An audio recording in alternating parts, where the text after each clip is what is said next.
Attention passionate Montreal, Canadiens fans.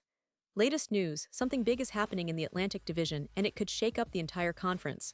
We're talking about a direct impact on Montreal Canadiens' path to another Stanley Cup run, a power shift that could leave a division rival stumbling for years. We're bringing this to you firsthand.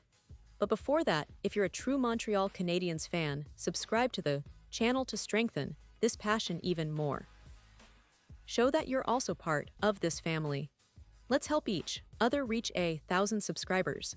Share with your friends and Montreal Canadiens fans. Let's get to the news now, fans. If you've been paying attention to the latest buzz around the NHL, especially concerning the Montreal Canadiens, you know that this team is in a bit of a transitional phase. There's a lot of talk about what the team needs to take that next step and start competing at the highest level again, especially as the playoffs approach. And one of the most intriguing topics right now is the potential move the Canadiens could make, a trade that might reshape their roster and future prospects. Specifically, the big rumor circulating is about acquiring a second-line center, a player who can really solidify that crucial middle of the ice. You see, Montreal has been searching for that consistent, reliable second-line center for quite some time now. Kirby Dach, who's currently projected to fill that role, has shown flashes of brilliance but has also been plagued by injuries and health issues. According to reports, Dach is still recovering from knee surgery, and with the season just around the corner, the chances of him being fully ready for opening night seem slim. That's a concern for the Canadiens because, without a solid second-line center, their offensive depth could be compromised, especially in the high-stakes environment of the playoffs. This has led to some serious speculation about whether Montreal will pull the trigger on a trade to bring in someone like Joel Eriksson-Ek from the Minnesota Wild. Now, I know what some of you might be thinking, isn't Eriksson-Ek a bit of a luxury for the Canadiens? Well, not quite. Because if you look at his recent numbers, his contract situation, and what he could bring to the team, it starts to make a lot of sense. Eriksson-Ek is under a long-term deal, 4 more years at a total of $42 million, which means he's not just a rental, he's a core piece for the foreseeable future. That kind of stability is exactly what Montreal needs right now, especially if they want to build a contender that can go deep into the playoffs. In the proposed trade, Com has laid out a pretty bold scenario. Montreal would send a second-round pick along with defenseman Jeff Petrie, who's been an offensive-minded defenseman and could be a valuable addition to Minnesota's back end. Also, the Canadiens would part ways with forward Jesse Illernen, a promising young player, and a former first-round pick, Messar. Messar, drafted in 2022, has yet to make a significant impact at the NHL level, but he's seen as a potential middle six forward someday, and the Wild might see some upside in giving him a fresh start. On the other side, Minnesota would get Matheson, a defenseman who's been a key part of Montreal's blue line. Matheson is in the final year of his deal, which is worth $39 million over 8 years, and he's known for his offensive upside and physical play. The Wild could really use a player like him, especially as they look to bolster their defensive unit. Plus, they're taking a gamble on Messar, hoping that with a fresh environment, the young forward could develop into a solid contributor. Now, why is this move so significant for the Canadiens?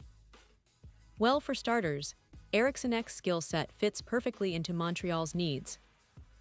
He's a strong two-way player, capable of contributing offensively with 14 goals and 15 assists in just 46 games last season. That's nearly a point per game. His ability to play effectively in both zones makes him an ideal second-line center, especially as the team looks to improve their depth and scoring consistency. And with Dach's injury concerns, having Eriksson-Ek in the fold would provide a much-needed insurance policy, ensuring that Montreal's second line remains potent and competitive. But it's not just about filling a gap. It's about adding a player who can be a cornerstone for years to come. Eriksson-Ek's contract gives the Canadiens stability and flexibility, and his age, he's in his mid-20s, means he's entering his prime. That's exactly the kind of player Montreal fans should be excited about because he can contribute offensively, play tough defense, and bring leadership to the locker room.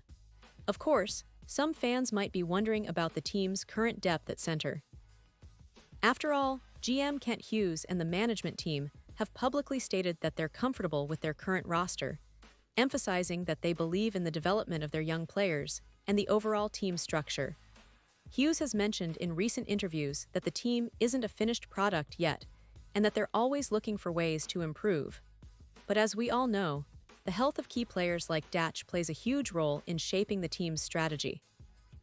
If Datch isn't ready, or if his recovery takes longer than expected, the Canadiens' need for a reliable second-line center becomes even more urgent. Adding a player like Eriksson-Ek would not only solve that immediate problem, but also send a message to the rest of the division and the league that Montreal is serious about contending. It would boost their depth, improve their offensive punch, and give them a versatile player who can step into big situations. It's the kind of move that could propel the Canadiens from a decent team to a true playoff contender, especially if they can add more pieces along the way. Now, let's take a moment to appreciate how this fits into the bigger picture of Montreal's season. The Canadiens have been building gradually, with a mix of veteran presence and promising prospects. They've got some young players like Juraj Slavkovsky and Kaiden Guhle, who are expected to develop into key contributors. But to really push for a deep playoff run, they need that extra spark, that extra piece of the puzzle. Eriksson-Ek could be that piece, a player who brings consistency and experience, yet still has room to grow. And in terms of team philosophy, Montreal has always valued smart, disciplined hockey, and Eriksson-Ek fits that mold perfectly. He's a player who can be trusted in all situations, on both the power play and penalty kill. That kind of versatility is vital in today's NHL, where special teams often make the difference in tight games. Plus, his presence would help balance Montreal's lineup, giving them more scoring depth and defensive reliability at center ice. But let's not forget about the other players involved in this hypothetical trade. Jeff Petrie, who's been a steady presence on Montreal's blue line, would be a valuable asset for Minnesota, especially as they try to bolster their defense for a playoff push. And for the Wild, acquiring Matheson would mean adding a player with offensive upside from the blue line, someone who can contribute to generating scoring chances and helping transition the puck out of their zone. The exchange of young players like Illernen and Messar also reflects the ongoing rebuilding process for both teams, each looking for the right pieces to fit their long-term plans. As we look ahead, it's clear that if this trade were to happen, it could significantly alter the course of Montreal's season. It would send a strong signal that they're committed to competing now, not just developing for the future. And for fans, it's exciting to think about the possibilities. Imagine Eriksson-Ek lining up alongside key players, providing that secondary scoring threat and leadership. It could change the dynamics of their lineup and give them more confidence heading into crucial games. Of course, nothing is set in stone yet. Trades of this magnitude always come with questions and negotiations, and the Canadiens' management will weigh the cost against the potential gains. But given the current state of their roster, the injury concerns, and the desire to contend, it's a move that makes a lot of sense on paper. The team is always looking to improve, and this kind of bold move might be exactly what they need to take that next step. So Montreal Canadiens fans, keep an eye on this story. Whether or not it materializes, the idea of adding a player like Eriksson-Ek highlights the ambitions of this team. They're not just content with being decent, they want to be great, and they're willing to make strategic moves to get there. The coming weeks will be crucial to see if this trade rumor turns into reality, and if it does, it could be a turning point for the Canadiens' season. Pause here just for a second.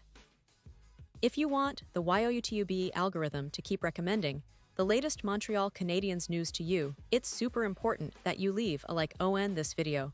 Go ahead, it's quick and it makes a big difference. Thank you. Now let us continue with the big reveal. And now, Montreal Canadiens fans, I want to hear from you. What's your take on this potential move? Do you think Eriksson-Ek is the perfect fit for the Canadiens? Would you be willing to part with some of the assets involved in this trade? Or do you believe the team should hold tight and wait for other opportunities? Drop your thoughts in the comments below. Your opinion really matters, not just to us but to the future of this team. Remember, every comment, like, and share helps us grow this community and brings more fans into the fold. I'll be back very soon with more updates, analysis, and news about the Canadiens and the NHL at large, so stay tuned and keep the passion alive. This is your source for everything Montreal Canadiens, and we're just getting started. Thanks for watching, and as always, go Habs.